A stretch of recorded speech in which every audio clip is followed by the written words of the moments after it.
What's going on, guys? Welcome back to TGM Guitars.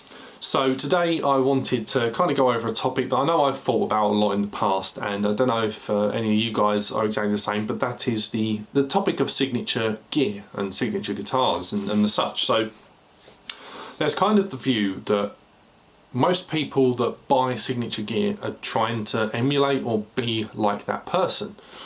Now, if you've seen my recent video on my Brian May guitar, that is one of those guitars that I definitely kind of thought, oh, should I buy it? Shouldn't I buy it? I asked a few friends and was like, is this a guitar that I should buy? And they were like, are you going to be playing Queen a lot? And I was kind of like, is that your first fault? Your first fault is, I'm going to be playing Queen on that guitar. Don't get me wrong, yes, I'm going to play Tie Your Mother Down and Bohemian Rhapsody, I Want It All, and enjoy playing those songs with the actual gear that was used. But I bought it because it was something a bit different. And that's exactly the view I took on my Gretsch, which is not a signature guitar. So I bought it because it's something a bit different, something to add to the arsenal that could do something that none other of my guitars can do. So in that case, I believe that that sort of guitar is worth it. Now, where I think the lines become a bit blurred is when you get into what are more standard. Now, that is a very special, bespoke kind of guitar. I mean, I'll grab it now. There is no other guitar by any other manufacturer that looks and does what this does, apart from maybe Harley Benton and their cheap knockoff versions. But with its 3 pickups, in and out phase, the 0 fret, there is nothing that does this. You can only get this type of guitar and these sounds if you buy this guitar or make it. So to me, it's a worthwhile purchase in the fact that there is nothing else like this.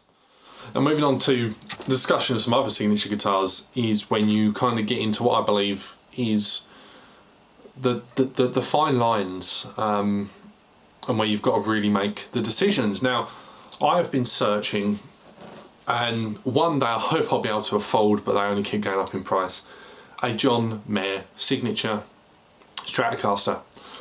And that's because they've got the Big Dipper pickups, and I like the look of them, and I'm a John Mayer fan.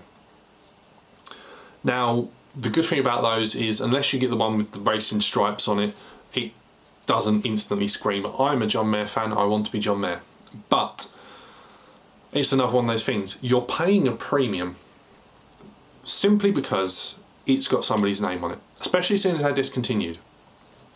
And that's where it becomes a bit of an issue for me. If you were to buy a standard Strat and then buy some Big Dipper style pickups, so say I was to buy a Mexican Strat, some Big Dipper style pickups, I wouldn't get anywhere close to what those guitars cost. So is it really fair? I mean, I know we're talking about discontinued guitars here, so maybe that's a bit of a different topic. So if we go on to like the Clapton Strats, now I've got the mid-boost circuit, bespoke, different, you can fit them yourself, but includes routing. So that to me becomes a guitar that's worth it. Now, where it becomes even more kind of, oh, would you actually spend the extra money just for that version of that very guitar, is Gibson. Now recently they announced the new Slash signature, the Victoria, which is a gold top with Slash pickups in it, and it retails for a fair bit more than the standard series, and again more than if you were to buy a standard series and put Slash pickups in it.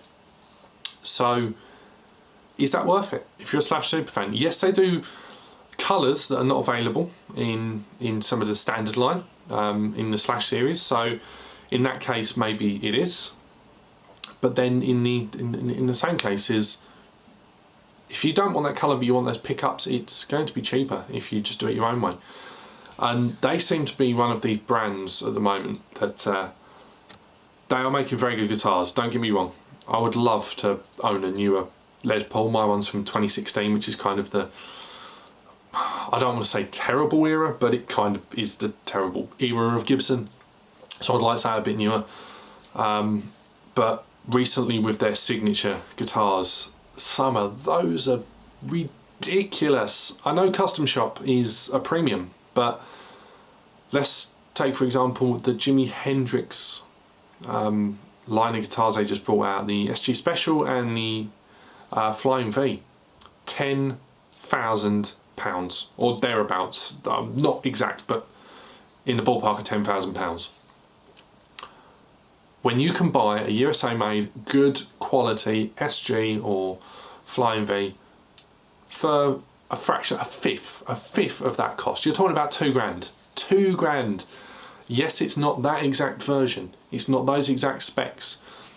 Yes, I mean obviously you've got the free pickup configuration in the SG and the tremolo on the Flying V. So maybe bump this up to something a bit more special. Let's say in standard Custom Shop at around about 3, 4, 5 grand. The premium they charge just for having an artist's name is a little bit silly. They did it with the Monkey SG as well. And to me, like, Christ, it's ridiculous, because that is not something that is completely bespoke. You can get something similar to it. As I said with the Red Special, you can't get anything like that. Nothing that is the same. So paying the premium to get that actual style of guitar from that manufacturer, I believe is worth it. I know, obviously talking out both sides of my mouth here, I own a signature guitar and I'm saying it's not worth buying signature guitars, but it's one of those crazy things. It happens with amps, it happens with pedals. If it's an artist signature, there's a premium put on top of it. I know obviously commission, they get commission for doing some of these runs, so you can understand it there, but I don't know, is it really worth it? I mean, I know this has been a bit of a ranty ramble video and I've jumped from point to point, but I'd like to know what everyone else thinks and what you guys think of this. So do any of you watching this video own a signature piece of gear? Do you feel like it's a worthwhile purchase? Do you feel like you paid a bit too much? You know, let me know in the comments. Would you ever buy a 10 grand guitar if money was no issue? Would you spend that money on just to get that specific version of that guitar? But anyway, I hope I haven't rambled too much. Thanks for watching. Comment, rate, subscribe.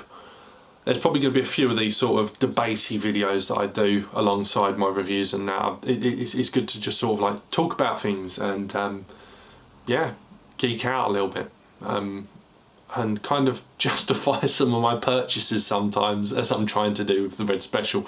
But anyway, thanks for watching. Hope you enjoyed this video. Comment, rate, subscribe, and yeah, I'll see you guys in the next one. Cheers.